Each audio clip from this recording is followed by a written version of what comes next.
The next topic in this appendix is section 44.4, numerical uncertainty and order of magnitude numbers. Well, as we have mentioned before, every number that we measure in the real world contains some amount of error. We can't measure a real number. It would have an infinite number of digits. There's no way to store it. There's no way to measure it. And it would contain an infinite amount of information. It could not be stored, therefore, in the whole universe. So every number truncates at some point, like the width of a room or some other width or time. And it might be something like 1.32. And then the way we represent the number that has no more significant digits is we simply don't put any more digits here. If it's in exponential notation, we may put E4 here, but that still means there are 3 significant digits, and that would be multiplied by 10 to the 4th. So how do we do operations with numerical uncertainty? First of all, let's look at addition and subtraction.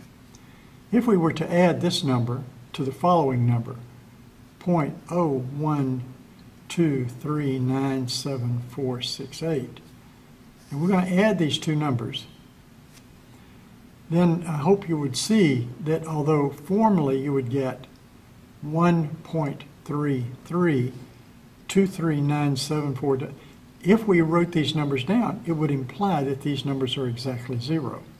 If these numbers are exactly 0, and we know that level of accuracy, then we would put the zeros here, and they would imply a significance to the number out to the last 0. But since we have stopped putting numbers here, that means that we don't know what these numbers are. Since we don't know what these numbers are, to add these numbers to a 0 and get something that implies that accuracy is meaningless. Therefore, we must throw away all of these numbers. Rounding that off, the 2 would round off to a 0, and the answer is, if we add these two numbers, 1.33. So we line up the decimal places, add or subtract the numbers, and keep the accuracy only of the least accurate number. Now, when we multiply, the situation is slightly different. If we were to multiply these two numbers, and we would say 1.32 multiplied by 0.012397, and let's leave it at that for the time being, you'll notice that we could make this number into a scientific notation by moving the point here, and that would be a 10 to the minus 2, so we'd write this e to the minus 2. Now you can see that this number has 3 significant digits, and this one has 5 significant digits. What we do is we keep accuracy here based on the number of significant digits, starting from the first number that's not a 0, the leading non-zero number, and count the digits down to the last significant one, and look at which is the least significant of the digits. This has 3 significant digits. This has 5. So we would multiply these out on a calculator and then get a result that would show this to 3 significant digits. I don't know what it is, but you can multiply those and you would have value, value, value, and it's going to be about 1.3 times 1.2 is maybe 1.6 or something like that. You put the decimal point here, and it'd be times e to the minus 2.